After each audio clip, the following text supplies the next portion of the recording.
And this is going to be a very difficult challenge for you. All right. You would think that if Christ intended the Eucharist, and that was at the core of his mission, it would have some prefiguring in the Old Testament. And is there any prefiguring? I was waiting for the challenge, man. I know that's not very challenging. You were just kind of teeing it up with a softball there. Yeah, we see the Eucharist.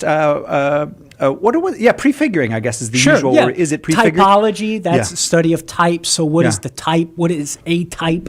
Like circumcision prefigures baptism in a certain sense. Correct. Yeah, well, we can look to our Lord himself. In John chapter 6, Jesus explicitly draws a parallel between the bread that has come down from heaven that he will give for the life of the world, which he identifies to be his body. Flesh. Oh, flesh, sorry. And what? In the Last Supper, he would say body. That is correct. And he explicitly draws a parallel between the flesh that he will give, which he identifies as the bread from heaven, with the bread from heaven in the Old Testament, saying, your fathers ate the manna in the wilderness and they died.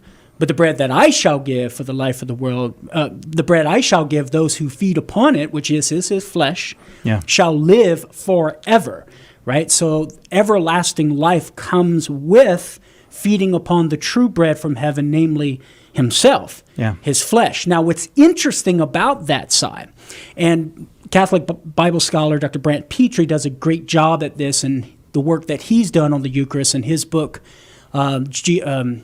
the Eucharist, the Jewish Roots of the Eucharist, where he points out how the parallel between the Eucharist and the old manna, the inference being that the Eucharist is the new manna, is that the Eucharist is supernatural. There's a supernatural dimension to the Eucharist by way of the parallel with the old manna, which Jesus draws himself. Because think about it, the manna in the Old Testament in the wilderness, was it just ordinary bread?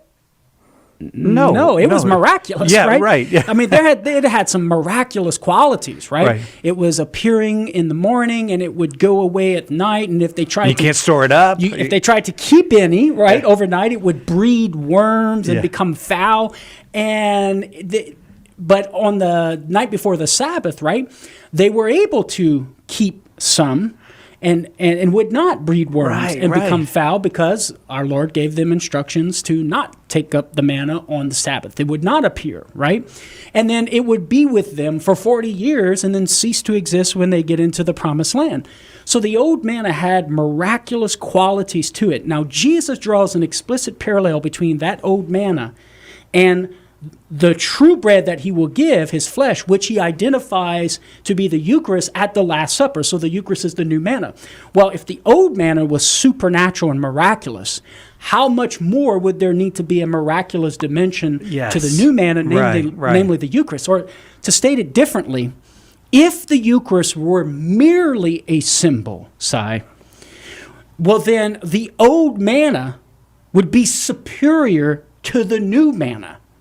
Because it's miraculous. That's and right. a symbol is not miraculous. Amen. I never thought about that, There's Karlo. nothing miraculous going on with bread and wine merely symbolizing Jesus' body and blood. So if the Eucharist were merely a symbol of Jesus' body and blood, well then the old manna would be superior to the new manna, the Eucharist. But of course we can't say that.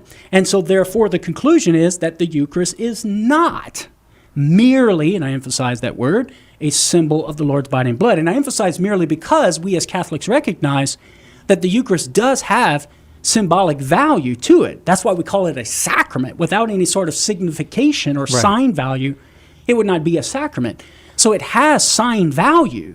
But as we believe and profess as Catholics, a sacrament is a sense-perceptible sign that affects what it signifies, right? So yes, it does signify Jesus' body and blood, but that which it signifies, Jesus' body and blood, it makes it present in its reality, in its substantiality. And that's where Jesus gives us his flesh. At the Last Supper, that's right. He makes the promise to give us his flesh in John chapter 6, and then he fulfills that promise at the Last Supper.